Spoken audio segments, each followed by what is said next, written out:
大家好，我係靈異獵人小賈。今次要同大家分享嘅係一位觀眾佢後生嗰陣發生嘅一段靈異經歷。阿文後生嗰陣失業咗一段時間，之後好辛苦至喺便利店揾到份夜更做住先。為咗方便返工，就喺深水埗附近嘅大廈揾咗間板間房住住先。嗰陣大廈仲係用緊手拉閘嘅電梯，年紀輕啲嘅觀眾應該未必見過。環境唔算好，因為當時棟大廈好殘舊，但叫做有瓦遮頭。有日頭，阿文喺天台晾衫，晾咗一陣，就見到有個女仔眼定定，好似夢遊咁行咗上嚟天台。佢行得好慢，一直行去天台邊。初時阿文自己做自己嘢，都冇理佢。眼見佢越行越出，突然意識到唔知佢係咪想跳樓，阿文就一手捉住女仔隻手。小姐有乜事坐低慢慢講啦，你想做乜嘢啊？阿文開始懷疑佢可能遇到唔乾淨嘅嘢，一手就扯咗條孖煙通落嚟，唔理咁多，即刻兜頭笠住個女仔。就喺嗰下，阿文感覺到個女仔隻手由之前拉都拉唔喐，變到好似冇晒力咁。阿文一隻手捉住佢，另一隻手就扶住佢條腰，想幫佢坐低休息下。阿文拎開條孖煙通，見到佢兩眼緊閉，真係好似不省人事咁。阿文試下搖佢膊頭，用手拍下佢塊面，想叫醒佢，但係佢都係冇反應。幸好阿文記得佢婆婆教過佢，如果有人暈倒，按佢嘅人中有機會可以令嗰個人醒返嘅。喺依家呢個冇其他選擇嘅情況之下，阿文唯有試下呢招傳統方法，唔理3721，大力咁撳落去佢人中度，都唔知撳咗幾多下。終於感覺到個女仔有反應，然後個女仔就突然擘大眼望住阿文。當時佢哋兩個人對望咗唔夠1秒，就同時哇一聲叫咗出嚟。你係邊個？你冇事啊嘛？呢度係邊度啊？天台咯，你上嚟做乜嘢啊？我幾時有上到嚟啊？啱啱係你自己行上嚟噶，你上嚟做乜嘢噶？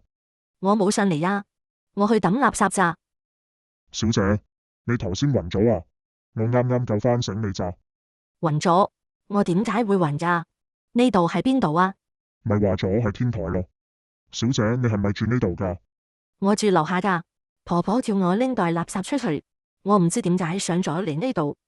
個女仔話自己叫阿慧，同婆婆兩個人住喺大廈嘅一間板間房，佢冇講住幾多樓。當時阿文覺得唔關自己事就冇問。阿慧淨係記得自己拎住袋垃圾去到樓梯口，之後嘅事就已經冇晒記憶。阿慧當時都顯得有啲六神無主。阿文就扶佢起身返落去下一層。阿文扶住佢隻手落樓梯嗰陣，留意到佢手掌紅紅地有個印。阿慧話係胎字嚟嘅，細個已經有。後樓梯忽然傳嚟：大衛，去咗邊啊？你喺邊啊？婆婆搵我啦，我要返去啦。跟住佢就向後樓梯走咗落去。再見，你自己小心啲啦。之後阿慧時不時都有搵阿文傾下偈，佢哋有時會一齊上天台收衫晾衫，有時會落樓下士多飲汽水食孖條，最遠仲試過上教堂後面個山上面行下。嗰段日子係佢人生中嘅快樂時光。不過快樂嘅時光通常都係短暫嘅，而且好多時仲要係突然消失。平時阿慧每個禮拜都會上嚟搵阿文1-2次，唔知點解忽然有一個禮拜阿慧完全冇搵過阿文。當時阿文不以為意，諗住可能阿慧唔得閒，或者啱啱出咗街，阿慧搵佢唔到。但再過1-2個禮拜，阿慧都係冇搵阿文。阿文開始有啲擔心，佢係咪病咗呢？但上次見佢又冇乜嘢嘅喎，唔通係佢婆婆有事，佢要照顧婆婆唔得閒搵我，定係佢已經搬走咗呢？但係點解佢唔話我知？阿文嗰排真係無時無刻都諗住呢件事，做乜嘢都冇心機，食乜嘢都好似冇乜味道，好後悔自己之前點解唔夠膽問清楚阿慧佢住喺邊，搞到依家想去搵佢都唔得。終於過咗唔知幾耐，阿文覺得自己咁樣等落去都唔係辦法，於是阿文喺佢放假嗰日，決定逐層去搵，逐間屋嘅門口都望下。阿文一直行一直望，行下覺得行緊嗰層好似熟口熟面，覺得自己好似已經行過咁。當佢繼續行落去下一層，企喺樓梯口有走廊頭望到去走廊尾。咦，乜又係咁嘅？呢個時候佢開始識得驚，即刻行返上去上一層睇下。仆街啦，又一樣咁嘅。如是者阿文不斷上上落落兩三層，行到成頭大汗，件衫濕到滴水，都仲係喺返同一層。佢當時唔敢走去搭 lift，因為一嚟驚會困 lift，二嚟又驚部 lift 唔知會送咗自己去邊。好彩就喺呢個無計可施嘅時候，阿文見到樓梯口第一間門口有個土地，諗起細個嗰陣婆婆同佢講過嘅說話，佢一支箭咁跑到去嗰個土地面前，雙膝跪地，合掌不斷向土地跪拜，口中不停咁念婆婆從小教佢嘅說話。有怪莫怪細路仔唔識世界。唔知過咗幾耐，直至阿文自以為已經安全嘅時候，佢微微咁張開眼睛，就係咁佢見到一幕令自己永世難忘嘅景象。阿文見到走廊尾有半個人企咗響度，因為嗰個人嘅右半身係嵌喺牆入面嘅。嗰個人身高同普通成年人差不多，頭上戴住一頂黑色嘅帽，着住一件黑色嘅中山裝外套，個樣蒙蒙地睇唔清楚，就咁半個人企咗響走廊左面幅牆度。可能因為當時阿文無論生理同心理都已經到咗承受力嘅極限，之後嘅事佢就已經斷咗片。清醒後已經喺醫院嘅急症室床上面，阿文發現額頭同膊頭都損咗。有個差人同佢講話，有人見佢喺走廊暈咗，就打999叫白車。之後佢又問阿文做乜事會暈咗響嗰度，於是阿文就照直講佢係住喺樓上，原本諗住落樓揾朋友，點知好似鬼陰眼咁，行嚟行去都喺嗰度，最後仲見到嗰啲嘢，之後就唔知發生乜事。冇幾耐就有另一個差人走埋嚟。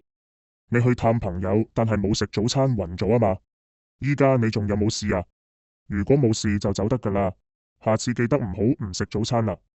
嗰日阿文返到自己間房，發覺自己左手嘅手掌多咗個同阿慧一樣嘅紅印，不過就唔痕又唔痛，所以就冇理到佢。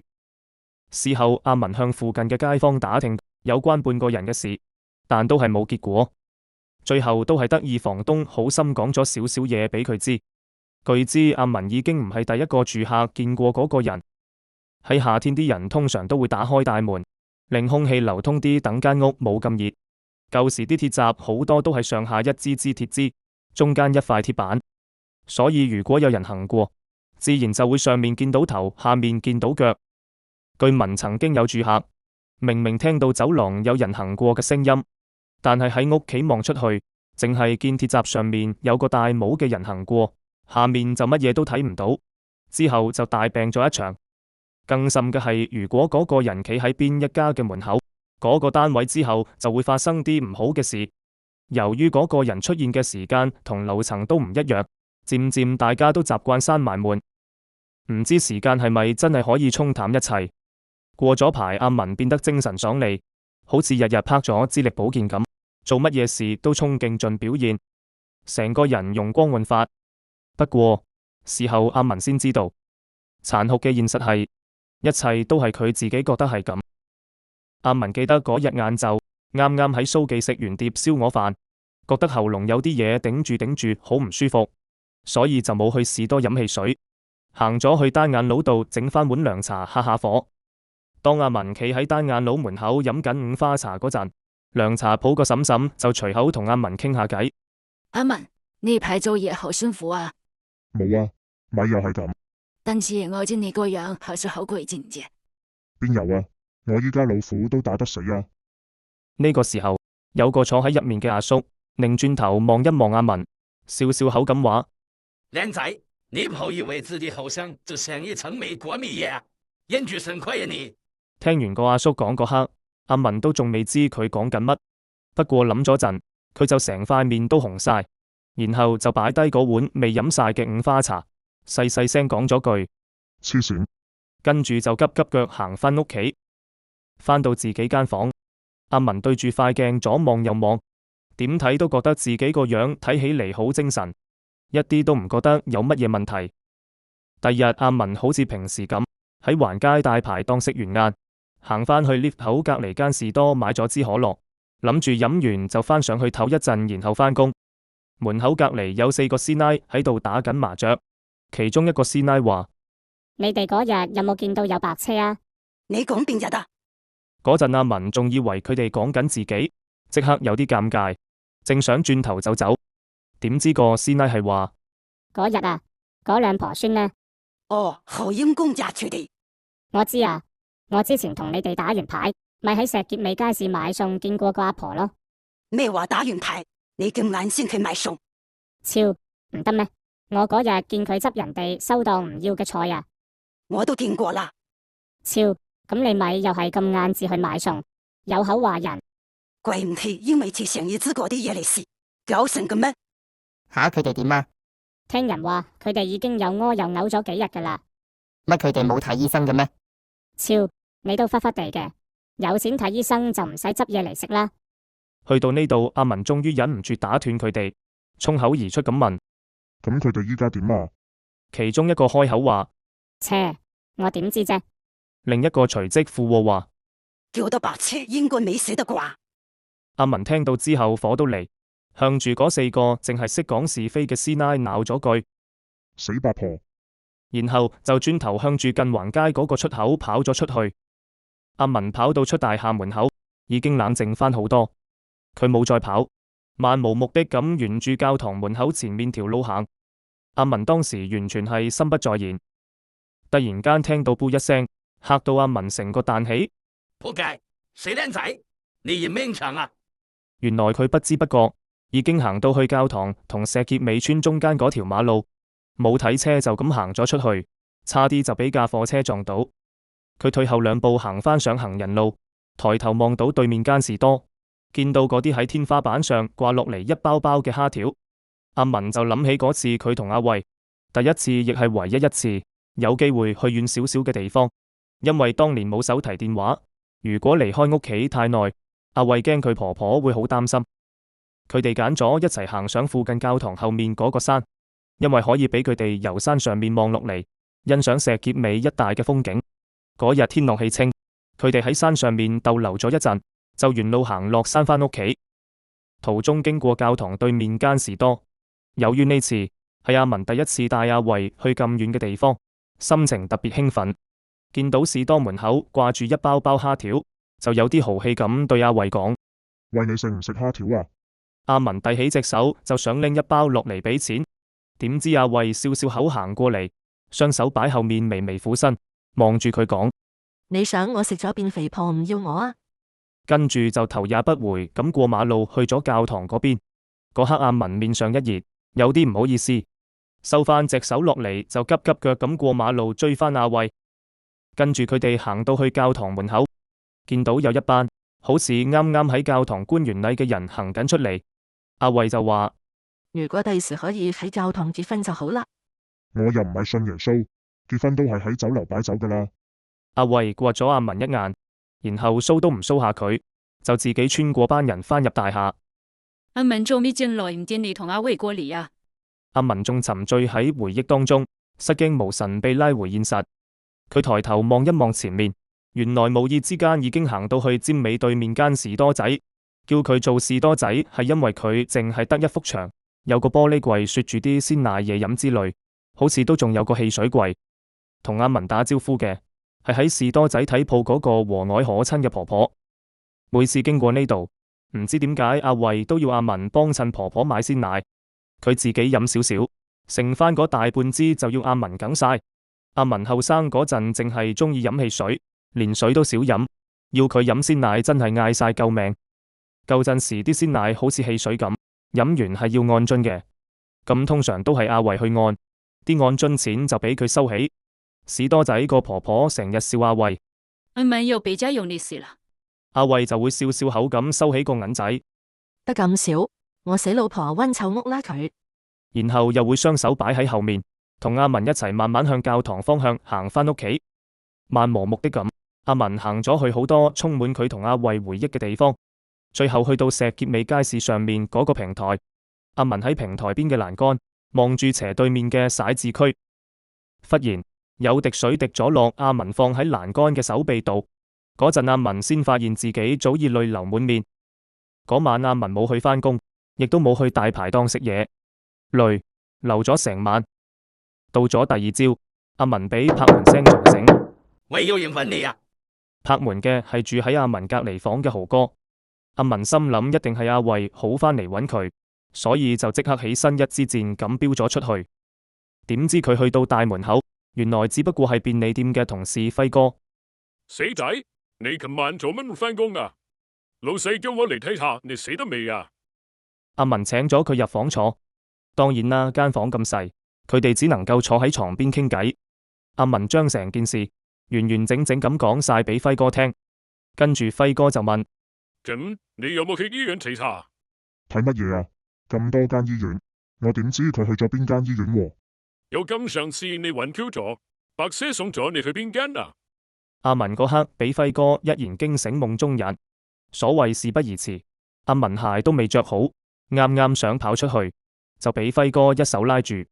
喂，你咁嘅樣啲姑娘唔出嚟你噶？老師同我講你尋晚有冇食飯啊？依家你同我一齊落去食啲嘢先，然後你去發嘢，飛個髮皮買梳子去啦。但係我今晚仲要返工喎，邊有咁多時間？輝哥拍一拍心口話：有那聲頂到你一晚咁多啦。阿文嗰日同輝哥喺大排檔食完嘢，輝哥就先返屋企休息，阿文就走咗去發記，但時間太早，發記仲未返。阿文見仲有時間，就喺牆邊啲凳仔坐低等發記。等咗一陣，發記斯斯然咁出現，之後佢一路幫阿文剪髮，一路同佢講：阿文，我識咗你哋咁耐，你哋要聽法治講一句啊，緣分嘅嘢啦，呢門法治就最清楚。最緊要啦，就係要做到拎得起又放得低。發記，唔該快少少啊！我剪完髮仲要去醫院揾阿慧㗎。發記同阿文喺鏡中對望一下，面色怪怪地，有啲欲言又止咁。剪完髮，阿文就行去之前白車送佢去嗰間醫院。阿文行到成頭大汗，去到醫院櫃台前面問姑娘：有冇一個叫乜乜慧嘅病人送過嚟？個姑娘有啲疑惑咁望一望阿文，然後就話：先生，請問你是佢咩嘢人啊？我係佢朋友嚟㗎，聽人講佢俾白車送咗嚟呢度。個姑娘皺一皺眉，打開台面一本好大本嘅簿揾咗一陣，然後就面有難色咁話：先生，對唔住，依家我哋冇呢一個病人喎，你會唔會可以問清楚佢是唔是呢間醫院？呢刻阿文嘅心情可謂跌到落谷底，細細聲講咗句唔該，就擰轉頭慢慢行返出去。阿文由醫院行到返屋企，就上咗天台諗住吹下風。佢依家有種患得患失嘅心情，因為連少少希望同幻想都瞬間俾人一嘢揸爆。阿文挨住天台邊發呆，直至住喺隔佢兩個單位嘅陳師奶拎住個膠盤仔孭住個 BB 上嚟收衫。陳師奶個 BB 嗰陣1歲都未夠，成日笑到騎騎聲，好鬼得意。平日阿文同阿慧撞到陳師奶，都好中意同佢個 BB 玩。不過今日阿文冇咁嘅心情，佢同陳師奶打咗聲招呼之後，就冇再同佢講嘢，繼續望住條街發呆。過咗一陣，陳師奶收完衫，終於忍唔住同阿文講：阿文，我知道你好掛住。頭頂啱啱有一架飛機掠過，陳師奶講嘅嘢完完全全被掩蓋咗。阿文指一指上面嘅飛機，示意佢聽唔清楚講乜嘢。媽咪，媽媽叫你快啲煮飯啊！聽到個仔喺下面叫佢，陳師奶就急急腳咁走返落樓下。阿文飯都冇食，好早就返咗去瞓覺，希望可以同阿慧夢中見。不過嗰晚佢喺床上面翻來覆去就係點都瞓唔着，最後直到半夜先攰到瞌着咗。阿文，半夜一個熟悉嘅聲音傳入阿文腦中，令佢喺睡夢中驚醒。喺驚醒嗰一刻，阿文懷疑自己可能係太過掛住阿慧而產生幻覺。阿文，聲音聽落有啲空洞，有少少似啲人喺水底講嘢咁，但有一種熟悉嘅感覺。阿文有少少遲疑，但係都膽粗粗咁起身出去睇下。出面好黑好靜，心諗唔通真係自己聽錯，點知下一刻就聽到。阿文，阿文今次好清楚咁聽到，聲音係由大門後面傳嚟。佢慢慢咁一步一步行近大門口，鼓起勇氣細細聲咁問：阿慧，係咪你啊？等文，我啊，熟悉嘅對答，阿文對出面嗰個人嘅身份再冇疑惑，佢將大門同鐵閘打開，一望面前卻是空無一人。忽然之間，耳邊傳來霎一聲，阿文循住聲音轉頭向樓梯嘅方向望去，喺昏暗嘅月光映照下，一雙灰白色嘅腳喺樓梯轉角位跑咗上天台。之前受過半個人嗰單嘢嘅教訓，阿文點會見過鬼都唔怕黑？到底追定唔追？最後阿文覺得如果唔追上去搞清楚，事後就肯定會後悔一世，所以嗱嗱臨就跑咗上天台。真係天意弄人，阿文同阿慧從相識到訣別，緣起緣盡，都被殘酷嘅命運安排喺大廈嘅天台。由下面跑到上嚟天台嗰一刻，阿文嘅目光就已經望實企喺床單後面嘅身影，同埋佢露出床單灰白色嘅嗰對腳。千言萬語喺阿文嘅腦海中湧現，點知最後講出口嘅都只係最簡單最平凡嘅一句：阿慧，你見點啊？等文，我唔可以再留喺度啦，我要走啦。佢哋兩個都係心急嘅人，通常都唔會有耐心等對方講完，就會忍唔住打斷對方。其他人點諗我唔理，我就係要你留。你精神一日比一日憔悴，你知唔知？黐線，我老虎刀。呢樣嘢個個都睇得出，係得你自己。你收聲。此刻，兩行眼淚早已不受控制咁奪眶而出。估唔到連最後呢一刻，佢哋依然改變唔到自己嘅性格，要互相頂嘴。等文，我有一個心願。阿文隱約見到阿慧喺被單後舉起左右手，五指慢慢張開。阿文心裏面好驚阿慧下一句就要同佢講再見，就急住咁話：你講啦，我乜嘢都應承你。等文，你可唔可以指一次紙飛機俾我睇？佢哋初相識嗰排係阿文嘅人生低潮，當時嘅佢實在係冇乜嘢可以用嚟炫耀，就只好拎翻自己細個攝飛機嘅威水史嚟認叻。阿文細個嗰陣住喺寮屋區，成日同隔籬啲細路仔一齊玩紙飛機，通常飛得最遠嘅都係阿文嗰隻，個個細路都爭住揾佢教攝紙飛機，可以算係阿文童年時代最快樂嘅時光。估唔到阿慧仲記得，而且更加成為咗佢最後嘅心願。阿文攞起衫尾抹去面上嘅淚水，開始認真咁揾下地下有冇可以用嘅廢紙，終於俾佢喺近樓梯口嘅角落執到本爛咗嘅拍紙簿，剩翻幾頁冇咁巢嘅仲可以用。跟住阿文就用電視天線乾隻力擒咗上天台邊個駁位，再乾淨利落咁喺條魚骨天線上面拗咗其中一支魚骨落嚟。佢將條魚骨當間尺咁用，熟練咁切咗引以為傲嘅骨頭挖牆機出嚟。搞掂啦，你睇。等文，多謝你。阿慧用另一隻手指住佢原本舉起嗰隻手嘅手掌，雙腳顏色亦開始變淡。你睇我飛埋佢俾你睇。嗰陣仲有啲微風，阿文拎住架紙飛機跑去天台近山嗰面，將飛機放出去。嗰架紙飛機乘住風勢，一直滑到去接近山邊嘅托兒所天台，慢慢咁沒入黑暗中消失。阿文興奮咁轉頭一望，你睇下。嗰一刻佢先發現床單下嘅雙腳，唔知幾時已經不知所蹤。阿文望住嗰張依然喺度微微擺動嘅床單，一時間仲未能夠接受阿慧已經離開嘅事實。事實上，阿文都係喺天台再見到阿慧嗰刻，先至肯定佢已經過咗身。到咗第二朝，第一個發現同拍醒我嘅係豪哥。豪哥一早起身，見到大門同鐵閘都打開咗，去阿文間房又唔見佢，驚佢出事，就跑上嚟天台揾。佢一上嚟就見到阿文冚住嗰張白色床單，挨住牆角瞓咗喺度，個樣好似乖咗咁。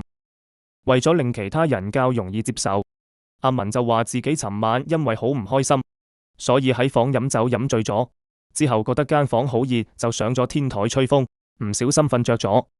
阿文返房之後坐咗喺床邊，冷靜咁諗翻尋晚件事。阿文喺呢刻已經接受咗阿慧已經離去嘅事實，好後悔之前一直喺度自欺欺人。諗起阿慧都苦心提醒自己，其實自己都有過人嘅地方，咁就應該重新振作，堅強生活落去，唔可以辜負阿慧對自己嘅一片苦心。N 年後，阿文同老婆去咗黃大仙拜神同求簽，見排隊解簽等咗咁耐，就順便睇埋流年。個師傅睇到咁上下，就叫阿文俾隻手掌佢睇下。佢一睇就話：先生，你有手是陰陽喎。仲叫阿文老婆俾埋隻手掌佢睇。但係佢翻嚟覆去睇咗一陣，左諗右諗咁。先生，你手掌個胎記。嗰個係我做嘢整親之嘛，唔係胎記嚟㗎。哦，唔怪之得。阿文見到身邊嘅老婆有啲黑面，心裏面慶幸自己能夠及時化一場乾過於無形。